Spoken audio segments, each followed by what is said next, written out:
Okay, picture this. You're managing a major project, and the wheels are just completely falling off. Deadlines are flying by, your team is pointing fingers at each other, and there is this frantic little voice in your head screaming that everything is failing and you need to fix it right this second. We've all been there, right? Caught in that tense, suffocating panic. But what if there was an actual way to step into that exact moment, take a deep breath, and methodically dismantle all that tension?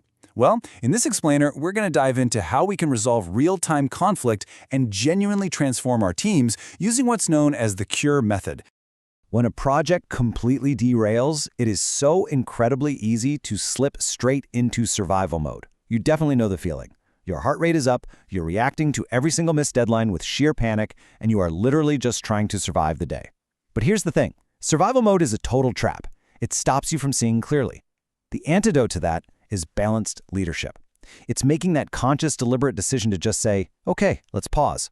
It's about assessing the friction without all the hype and logically addressing the root cause. Because honestly, you can't fix a struggling team while you're both drowning in panic. Let's start breaking this down in Section 1, Survival Mode Under Pressure. Now, before we just start throwing frameworks at a conflict, we actually have to diagnose why the team is so overwhelmed in the first place, and why they're avoiding the difficult conversations that could, actually fix the problem. If we look at Harvard professor Amy Edmondson's psychological safety and accountability matrix, pay special attention to the bottom right. That's the anxiety zone. And this is exactly where your frantic team is currently stuck. They are experiencing high accountability, meaning they absolutely know those deadlines matter and the pressure is on, but they have zero psychological safety. They're terrified of making a mistake and they do not feel safe speaking up. That combination, it is a one-way ticket straight to burnout. And this brings us to a really powerful insight from the research. It says, mental health truly lives only in the learning zone. To survive a crisis like this, we can't just lower our standards and slide back into the comfort zone. No way. We have to maintain that high accountability, but we need to drastically increase psychological safety. We've got to move the team into an environment where mistakes are viewed as vital learning opportunities, and feedback isn't just some weapon used for shame. Which leads us perfectly into Section 2, starting conversations with state. So you're the leader. You know your team is trapped in that anxiety zone. You know you have to bring up the missed deadlines, but you are terrified that even mentioning it is going to cause a massive explosion. So where do you even begin? Well, to avoid that explosion, we start with the state framework. First up, we share facts. So no accusations like you guys are failing, but objective observations like, hey, I've noticed our last 3 milestones were delayed. Then we tell our story to explain how this actually impacts the larger project. Next, we ask for input. We're literally inviting them into the problem-solving process. Then we talk tentatively, making sure we use non-judgmental language. And finally, we encourage testing, genuinely asking if they see things differently. This whole structure ensures the conversation stays constructive, not combative. But hey, let's be totally real for a second. We are dealing with human beings under extreme pressure. What if you use the state framework absolutely perfectly? You start with the facts, and the team still gets defensive. What if someone pushes back, voices get raised, and the whole conversation just completely derails right there in real time? Well, that perfectly illustrates why you always need a backup plan.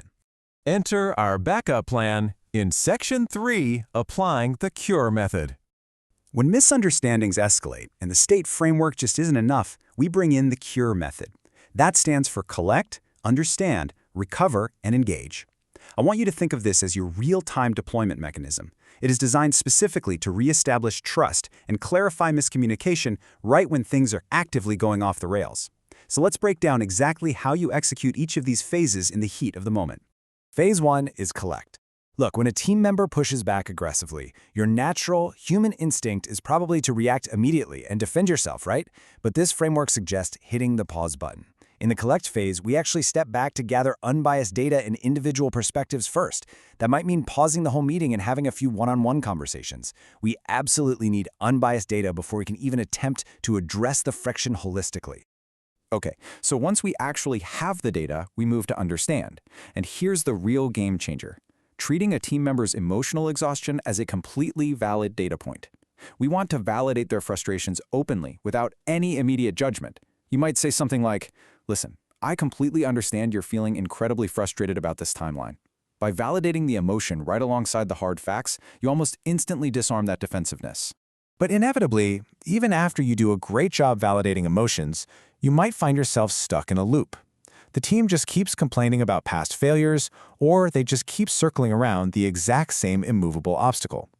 So how on earth do you break out of that stagnant loop without making them feel like you're invalidating everything they've just shared? That is exactly where the recover phase swoops in. I like to call this the art of the pivot. Instead of just dismissing their past grievances, we gently redirect. We might say, okay, let's take a step back and focus on what's actually achievable in the next 2 weeks. See what we did there? We are actively pivoting the conversation away from the stagnant, frustrating argument and pointing it back toward an immediate, achievable milestone. And finally, we engage. Now that we've successfully recovered the conversation, it's time to rebuild that trust by uniting the team under shared goals and making sure workloads are actually fair. We've navigated the storm of the conflict, and now we are actively getting everyone pulling the rope in the exact same direction again. It's all about focusing purely on successful project delivery from here on out. Let's bring it all home in Section 4, entering the learning zone. So, you've successfully used state to start the tough conversation, and you've expertly deployed cure to de-escalate the conflict in real time. But how do you actually make this stick? How do you solidify this new dynamic? Well, by successfully applying state and cure, you haven't just put out a fire, you've completely altered the environment. You've taken your team out of that toxic, burnout-inducing anxiety zone where everyone was hiding mistakes, and you've guided them securely into the learning zone. The accountability is still super high, the project still matters, but now there is high psychological safety. Feedback is open, mistakes are discussed without fear, and mental health can actually thrive. Ultimately, the source material leaves us with this really poignant reminder. The true test of leadership isn't just about driving results. It's about fostering an environment where people feel safe, valued, and empowered. Balanced leadership means recognizing, deep down, that well-being and high performance are not enemies. They are deeply, intrinsically interconnected. So I want to leave you with a bit of a provocative thought to challenge you as we wrap up this explainer. What is one immediate step you can take today to foster a healthier work environment for yourself and your team? Think about your very next meeting.